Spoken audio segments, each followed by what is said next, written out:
Hey there, this is Mrs. Cornett, and I am going to show you some examples of finding the greatest common factor, which I also call GCF, of algebraic expressions. These are problems from section 6.1 in your textbook. The instructions here say find the greatest common factor of the expressions. And that means you need to identify all of the common factors that expressions will have.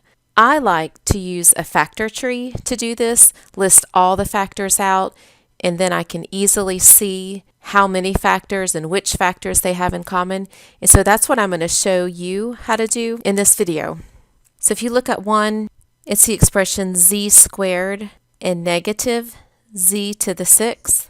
If you list out z squared, this one's easy, it's just z times z. If you were to make a factor tree of z to the sixth, first it would actually be negative 1 times z to the sixth, and then you would list out z 6 times and bring down the negative 1. This last row of a factor tree is called the prime factorization, and it's from here that I'm going to come up with the greatest common factor. The most that they have in common are two z's. And so z squared, because that's what two z's are, z times z is z squared. Z squared is the greatest common factor. Okay, take a look at 3, 2x squared, and 12x. I'm going to make a factor tree. This will be 2 times x squared. This will be 2 times x times x. And when you split up 12x, that's 3 times 4 times x. 3 will move straight down. 4 is 2 times 2, and the x will bring straight down. In this bottom row, I'm going to look for the factors they have in common. They both have a 2, and they both have 1x, and that's it. That's the only thing they have in common.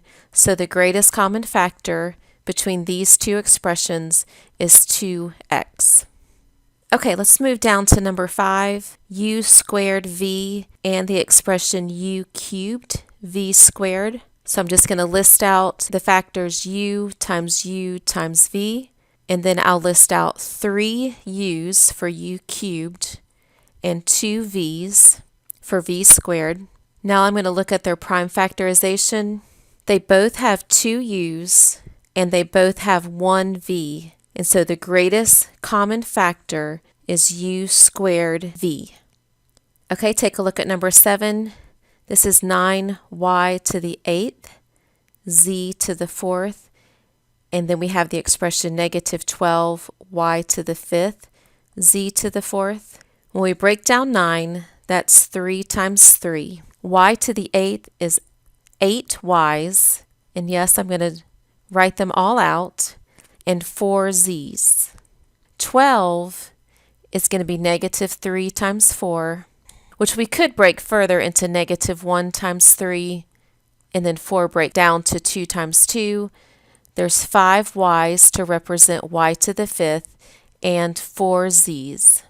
So now I'm just looking at all of these factors at the bottom part of the factor tree. They do have a 3 in common, and they have 5 y's in common, and 4 z's. And so what that looks like for your final answer, the coefficient, which is the number, goes first. So this will be 3 y to the 5th, z to the 4th. Number 8 is negative 15 x to the 6th y cubed, and the other expression is 45x y cubed. We're going to do the same thing, make a factor tree. This breaks down to negative 3 times 5. I'm putting the negative with either factor.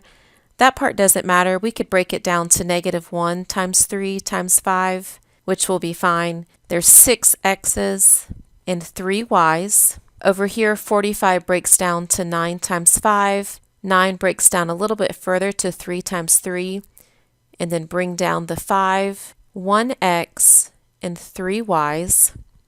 I like to go back and box in the bottom part of the factor tree so I can see exactly which factors I'm looking at. They both have a 3 in common.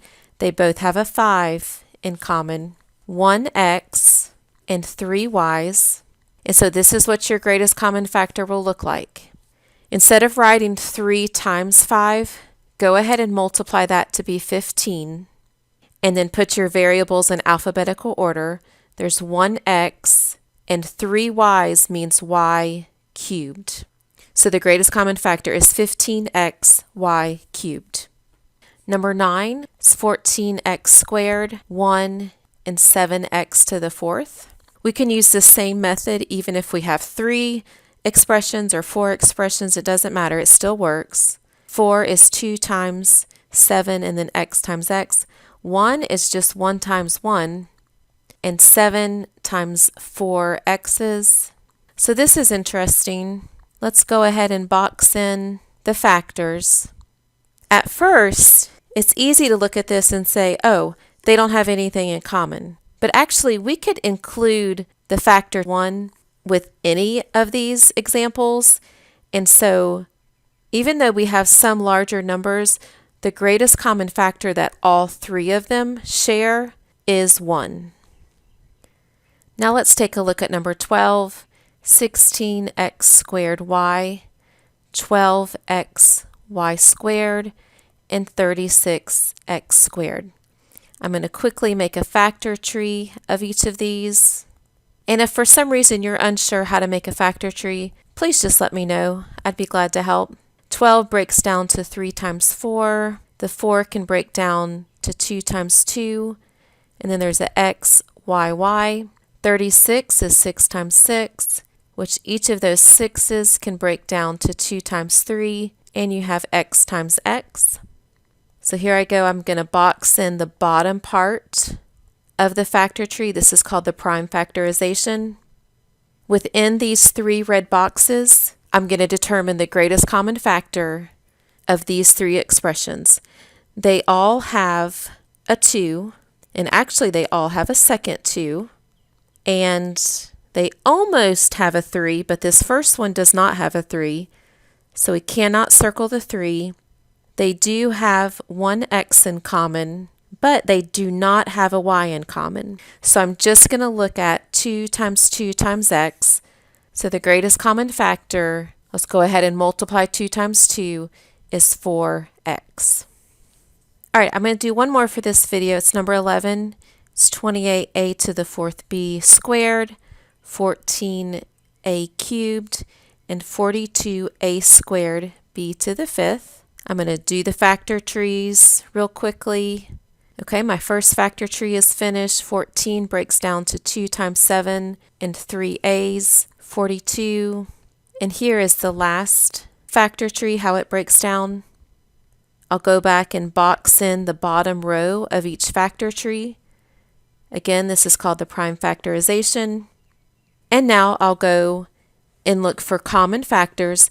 It has to be common to all 3 of these expressions. The first thing I see is that they all have a 7 in common. They also have a 2 in common. And it looks like they just have 2 A's in common. And then for the B's, they do not have a B in common because this middle one does not have a factor of a B.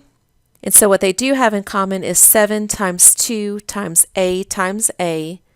So the greatest common factor, 7 times 2 is 14, and a better way to write A times A is A squared. Okay, so that's all the greatest common factor examples I'm going to show you on this video. If you are struggling with this, please let me know. Send me a message and I'd love to help you.